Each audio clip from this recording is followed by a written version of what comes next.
All right. Hi, everybody. Welcome to the Tea Girls Pod. This is a podcast about two rowdy, professional, moderate trans women that have a lot of opinions on the issues of the day. We love common sense and we hate crazy people on all sides. My name is Nalea. I am a TikToker. I live in Phoenix, Arizona. I'm a director of marketing. I like long walks on the beach and very attractive men. And here's my co-host, Dani. Why don't you go ahead and introduce yourself? Hello, everyone. My name is Dani from Boston, Massachusetts. I'm a 32-year-old trans woman. I also do sales and marketing, and leg day and martinis are a few of my favorite things. Love. Well, we have some really, really interesting content for you guys about dating and politics and all sorts of fun stuff. But before we get into that, I want to talk about some current events. Let's talk a little bit about the TikTok ban. Everybody is talking about it right now. Dani, what are your thoughts on it? It's interesting that we're getting a lot of bipartisan support for this.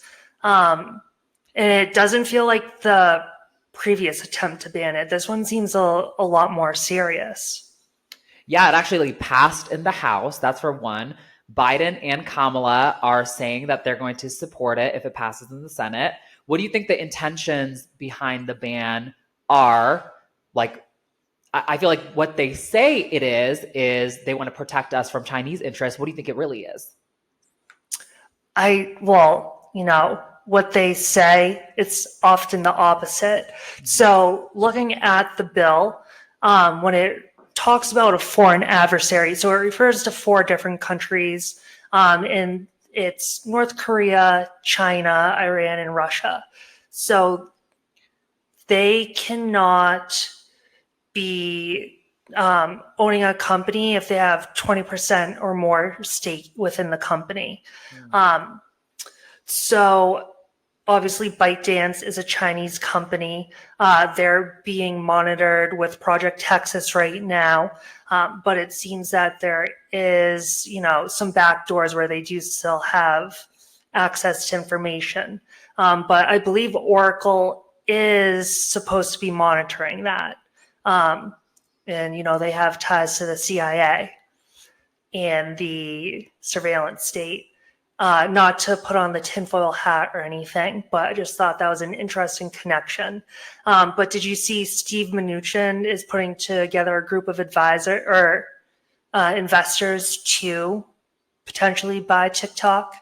Yeah, because they want to buy TikTok, steal the algorithm, all of that stuff. I also noticed that Donald Trump came in and supported TikTok and said that he wouldn't ban it, which is a departure from what he has said before. What I found out when I looked into why that was the case was that he was getting billionaire dollars from people who supported TikTok. What do you think about that? Well, do you know who was in the Trump administration as well? Mnuchin, right? Exactly.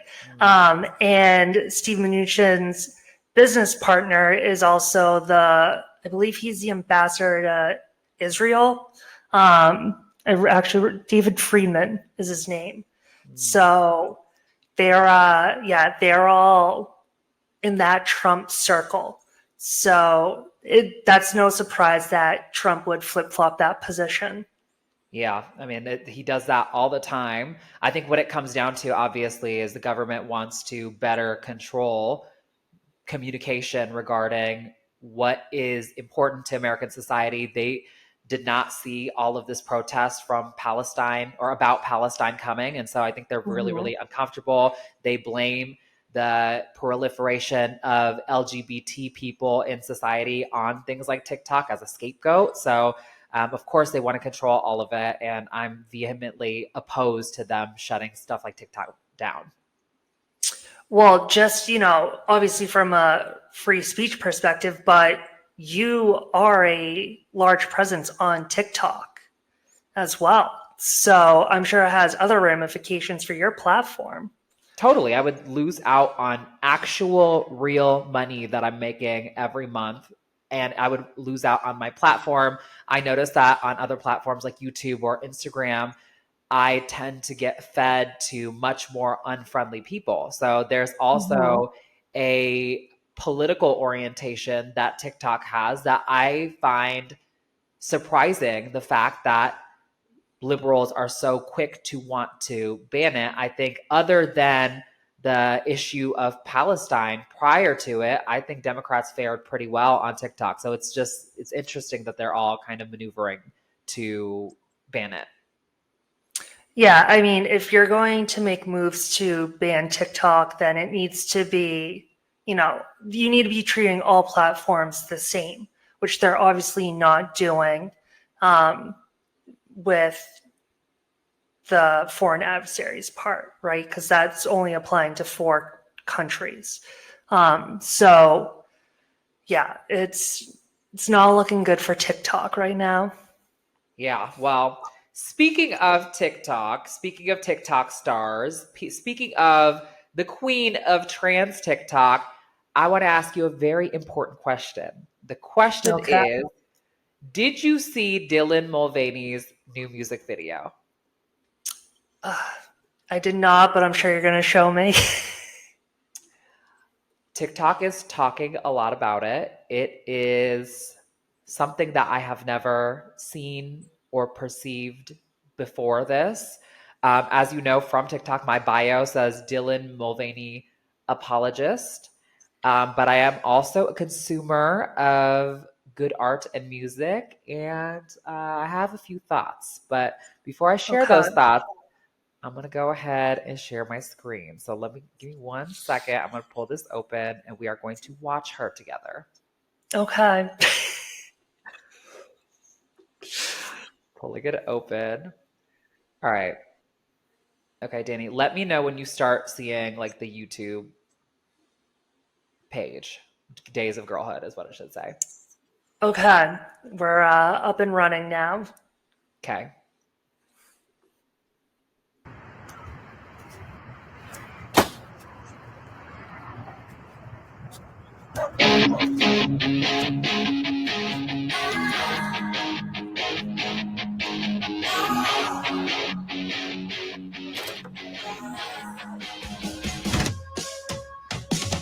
Ring the alarms immediately. We have a code pink emergency. Calling women of all ages, girls like me. Gotta learn the basics. Last look, quick change, sip champagne.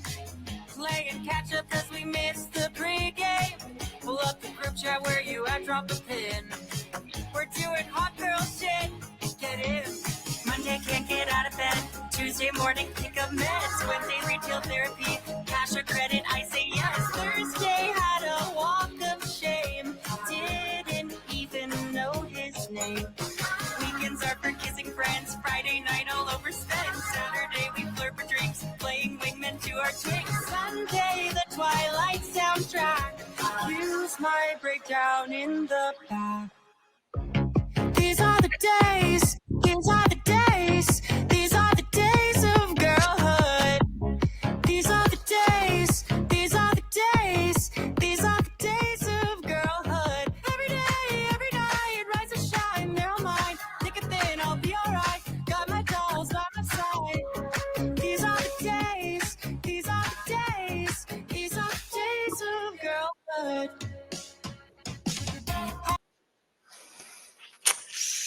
Oh boy.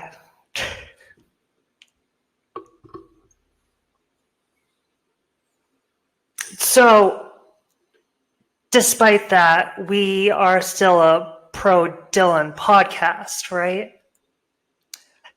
We love Dylan. And when you love somebody, you tell them the truth, even when they don't want you to hear it. I'm going to And you accept all their flaws. I accept all the flaws. But the truth is, when I started playing that music video, I'm not joking. My dog started wailing in the background. I'm not sure if you heard it. So I had to turn my mic off. So, Dylan, we love you. We support transgender women's ability to put out mediocre pop. And we encourage you to play to your strengths.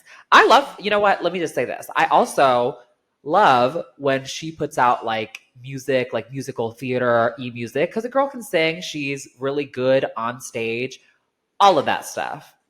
I kind of wish she didn't do like a song about the days of girlhood thing, because I feel like that part of her persona online has alienated so many people from transgender people. I just wish she did like literally any other concept. After her blow up on TikTok and then the Bud Light fiasco, that I guess kind of seems like a chapter that she would, not try to rewrite. But yeah, who was advising her to write that song or participate in its production? I don't know. It was very cringe. I think Dylan knows that she's very cringe. Yeah. And is okay with it. And at the end of the day, she's an entertainer. So I think that's what her main goal is. But fuck, that was really cringe. Yeah, I'm like, girl, it's giving like trans Taylor Swift. That's what Dylan Mulvaney is. Like, she got the talent, she's got the popularity, she's doing the numbers, all of those things. But I think because we're a persecuted minority, you just have to be careful about what you're putting out there at all times, or else it's going to be used to disparage us. So I support her. I love her. All of those things. I want the next music video to be better than this one. You said she's a trans Taylor Swift? 100,000%. Absolutely not. Why? Why not? Why would you equate Dylan to Taylor Swift?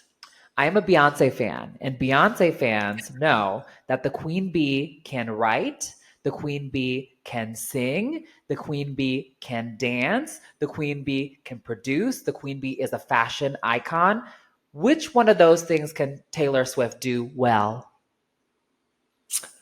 Right. Well, I never said that she was the Queen Bee. You're changing the subject here. I said, why are you equating Dylan to Taylor?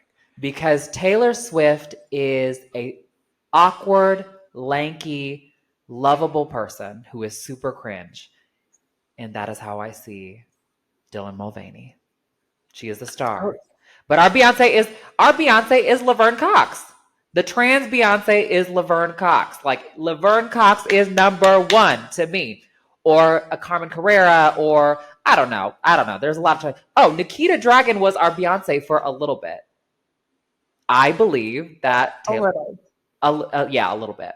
But maybe our Rihanna. Nikita Dragon was our Rihanna. But Dylan Mulvaney, Taylor Swift category. Love her. If you love Taylor Swift, I'm sure that's a good thing. If you hate her, then, fan of Queen Bee. Okay, I feel like that's a fair assessment. That's fair. Can we talk about your feelings on Taylor Swift before we move on? I feel like this is a very important topic. So, being a millennial white woman in my early 30s, surprisingly, I don't like Taylor Swift. Like, I don't hate her, but it's like, I don't know, it's not for me. I think she's a little overrated. And that's where we get canceled. End of podcast. But no, I just don't. I mean, you gotta give her credit. She rose to fame. She knows how to work a stadium. Like, she's got it going on. But as far as the music goes, like, I don't know. I think there's better talents out there.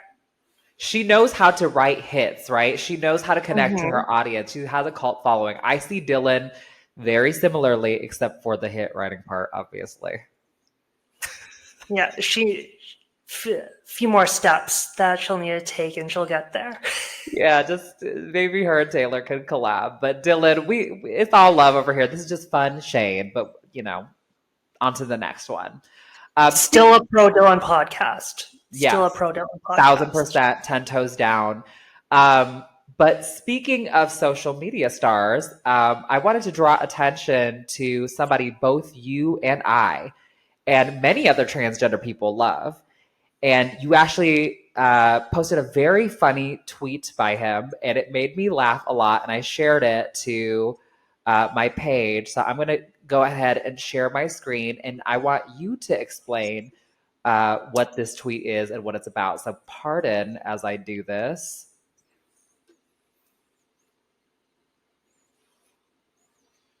Is it sharing? Okay.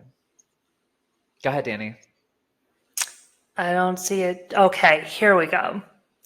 So it is loading for me. Oh boy, so here we have Jordan going after Elmo. So it was Ramadan recently, correct? Yes, as a Muslim, it is Ramadan celebrating. It just started. So Elmo is, celebrating that with his Muslim brothers and sisters. And Jordan says, Hamas will never win. Oh, sorry, I need to get really close to the screen here. Hamas will never win over the righteous keepers of the West. Up yours, scum. What a fucking weirdo. What a weirdo. He's always been a weirdo. He is just so weird. And your commentary up top, so funny. He seems like he had a chill weekend. This man, who hurt this man? Like, why does he behave that way? Like, I understand people getting tired of so-called wokeness, but how can you, like, put a tweet like that out and think that you're a fucking normal human being in any capacity? Like, I'm so sick of him and his shitty attitude and his croaky voice and him constantly crying and whining and, being a Bible thumper but not standing 10 toes down. Like, I'm tired of this man. Yeah, it was. Well, first, to answer your question, who hurt this man? Dylan. Dylan broke Jordan Peterson's brain. Yeah. And it really bothers me, if I'm going to be honest with you, like, I have dated multiple men that have been Jordan Peterson major fans. Multiple. And I guess that says more about my taste than anything else. But, he preaches things that I think are good. He talks about, he's really popular for proliferating the idea that men should not watch pornography. I think that's great. I think a lot of people should not do that. He teaches men about working hard and being honorable and all that stuff. And, the critic in me says, okay, even a broken clock can be right twice a day. I like those things, but all of his crazy makes him come off as just, like, insufferable. How do you feel about him? Well, to add on to that, there's also other influencers that tell you to make your bed in the morning. So, I mean, he's not the only one. Yeah, where's the unique concept there? So it's not only that him going after Elmo, who's calling Elmo scum? Like, bizarre, weird. I can't. It's weird. And then he's tweeting about the milking porn. And then he's going after the swimsuit model on Sports Illustrated. Like, my brother in Christ, you look like a lizard that crawled out of a used tube of Go-Gurt. Like, you have no right going after Sports Illustrated swimsuit model. Like, it's just Dylan broke his brain. That's it. Dylan broke his brain. He looks like a character from King of the Hill come to life. That's what he looks like. And I am just so over his croaky voice. Anytime I see him crying on an interview, it fills me up with joy. But on a serious note, I want him to stop being so hateful. Like, I think he's one of those people that got canceled and he had this, like, really, really, like, overcorrected, reaction to it. And it's like, can you please chill out? Like, think about the fire that you and I get put under all day and night for being trans. Like, we're not reacting hatefully to the world. It's just like, why are you so much more sensitive than we are, It's also that we're often products of our environment. And look at who he's employed by. He's hanging out with Candy, Matt Walsh, Ben. So, like, not a great group of people.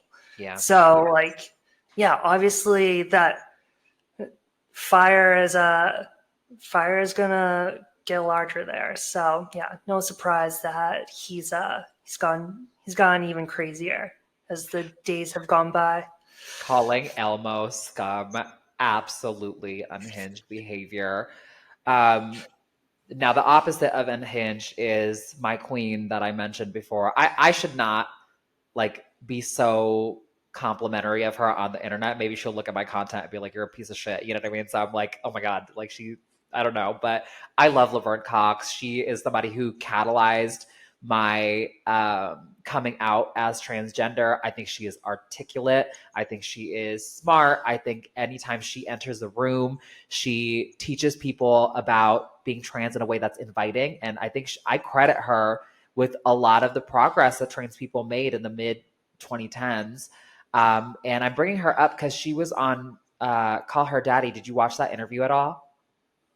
I did, and I thought she did a phenomenal job. So everything you just said, she needs to be our spokesperson. Like, she's our leader. We I are agree. we are a pro Laverne podcast. Like, we want her to speak for us, not Lily, not Blair. We want Laverne.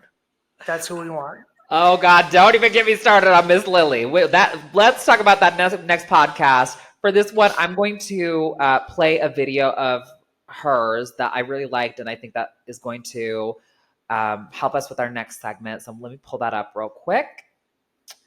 And okay. Let me know when you actually see Laverne's face.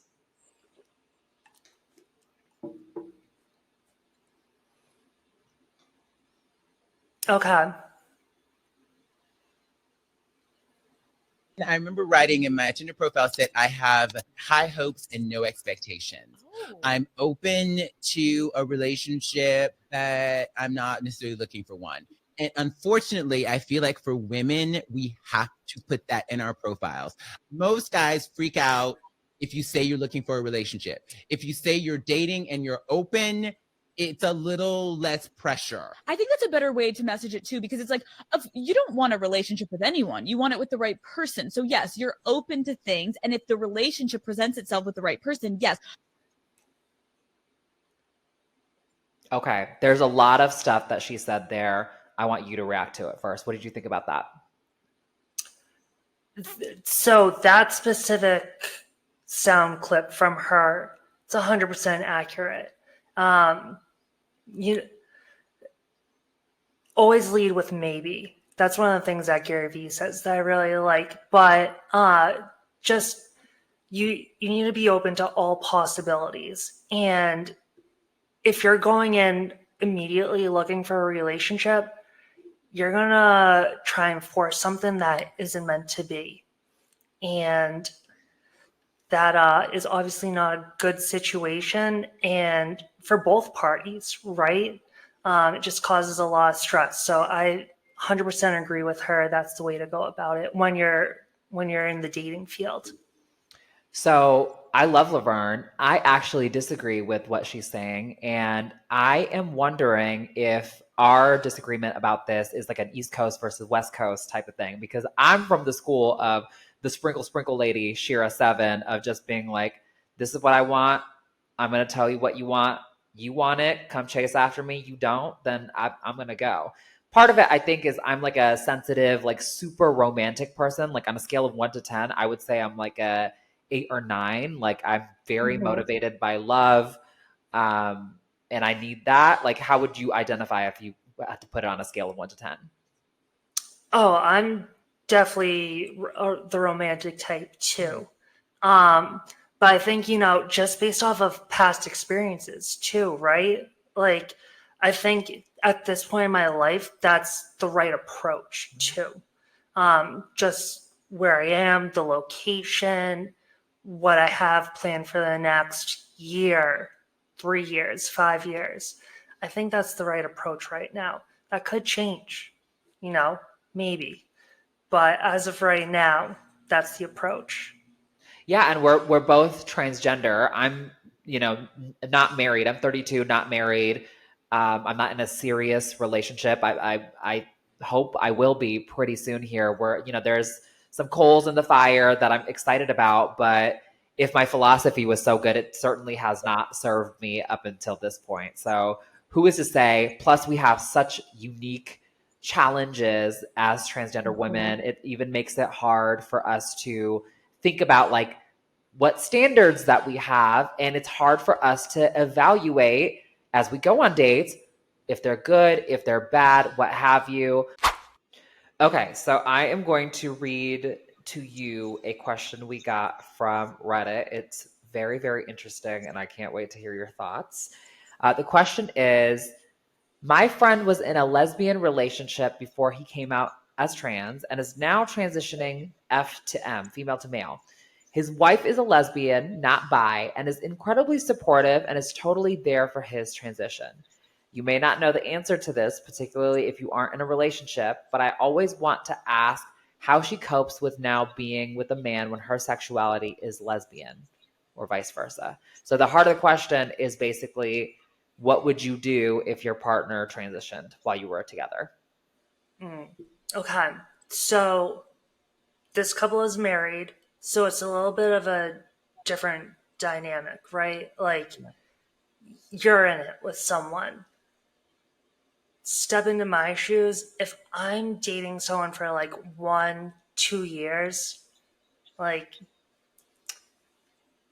baby boo, I'm happy that you're finding yourself, but I'm not going to be part of your journey.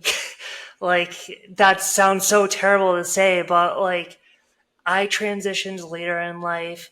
Like, I am living my life with a lot of intent, and being someone's coach through the early stages of their transition is not part of the plan.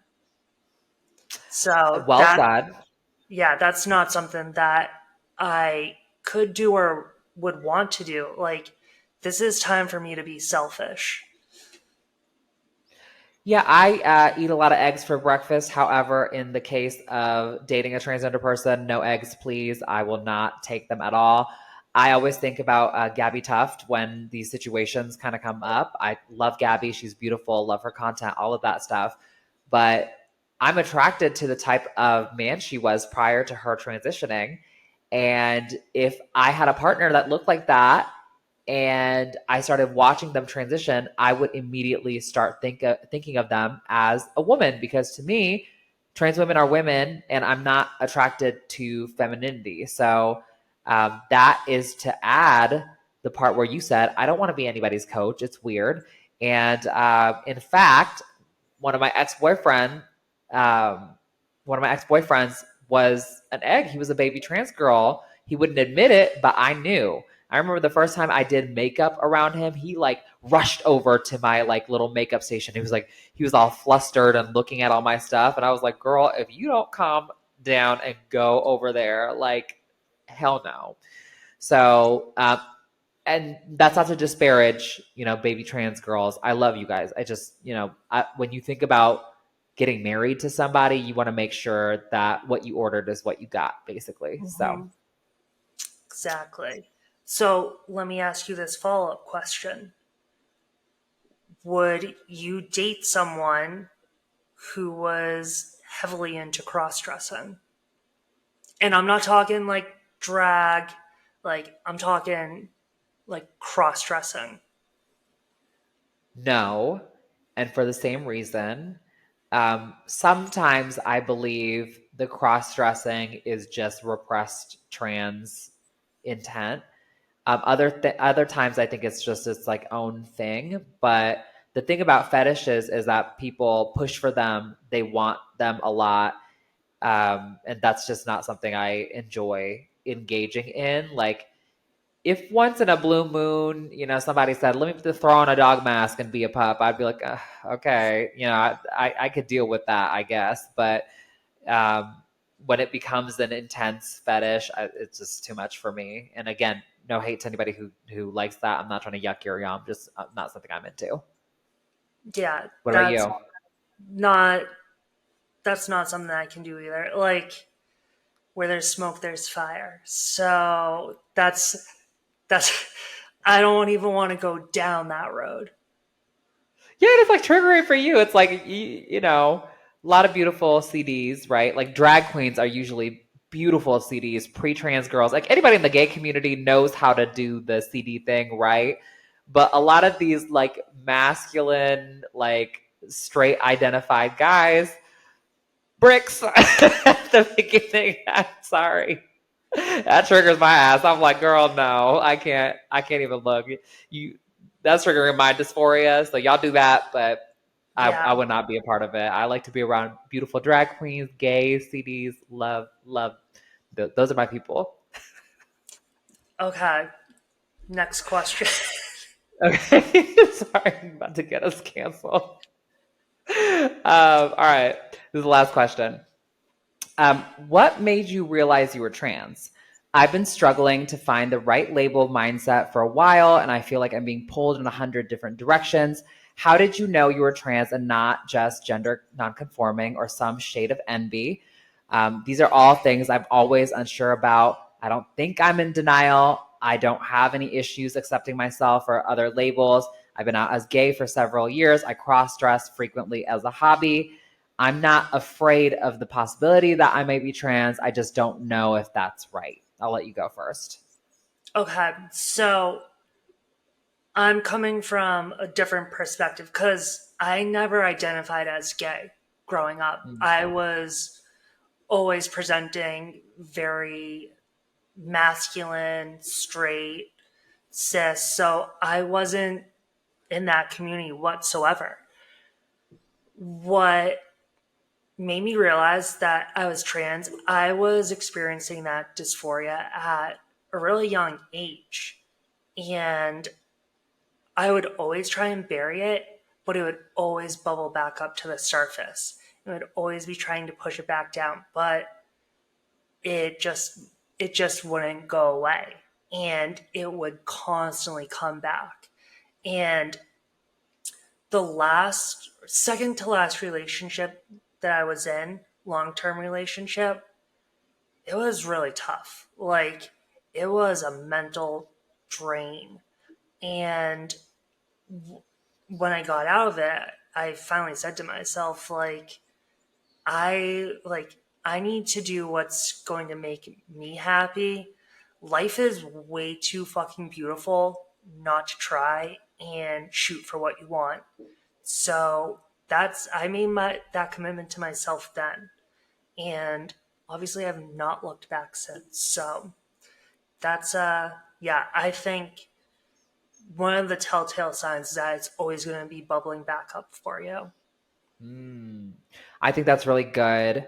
My experience is obviously a little bit different. I did start out as gay, so much like this question asker here, I'm going to give you an unhelpful answer and then a helpful answer. So the unhelpful one is I always knew, like when you're a kid, you have ideations that you want to be a woman. I thought I was going to just become a girl when I was 5 years old. When I was 19, I used to have weird thoughts like if I could snap my fingers and switch spots with my girlfriends, like I would do that today. You always have a deep knowing and you have dysphoria quite a bit. But I was in deep denial for a long time and I would try to push things down. They would bubble back up. And so my advice to anybody who is experiencing this is just take one brave little step at a time and your body will tell you whether it feels right or not. So you're starting out as cross-dressing right now. I think that's great. If you're only doing it at night or at home, maybe try going out to a gay club in your attire and see how it feels like. When I did that, when I was, several years ago, everybody was calling me beautiful. I was getting gendered correctly and all those things. And it was an extremely empowering experience for me. And so little by little, I gained the courage to take little steps. And then by the time I looked up, I was like, oh shit, like I've already made all these steps. It's comfortable for me to go all the way. So the advice is, don't use your brain to try to figure this out. Use your heart and use actions, and your body will tell you whether you're doing the right thing or not. And, that anxiety will lessen with every step that you take. Like every time I came out to someone new, God, that felt like the biggest weight lifted off my shoulders. Like Yeah. it was like I've never experienced a feeling like that. Like the sense of relief, like coming out to people one after the other. It was something that I've never experienced before. And Yeah. that's the feeling that you're talking about. Like, okay, doing things like that, it's right. Yep, I completely agree. That's all the questions. And I want to thank everybody who watched this entire thing. That makes me extremely happy. We have quite an adventure coming up here. We have a lot of fun topics that I hope you guys are going to like. Dani, where can people find you on social media? So you can find me at Dani Furmanek. That is all my handles. And thank you for tuning in, watching, listening to us. We have one small itty bitty favor to ask. If you could follow and or subscribe on whatever platform you're watching, listening on. Being a new podcast, that will help us out so much. Help us continue putting out amazing content that you guys love. So please give us that subscribe. Fully agreed. Love the promo. You can find me on Tranalytics, on TikTok, and on Instagram. And then on YouTube, I'm actually Transgender Insurance because I'm transgender, surprise. And I also work in insurance, surprise. I will get that handle changed eventually. But thank you so much for tuning in. Please subscribe. And we are looking forward to having you along the ride of our next couple of episodes. All right. Bye, everybody.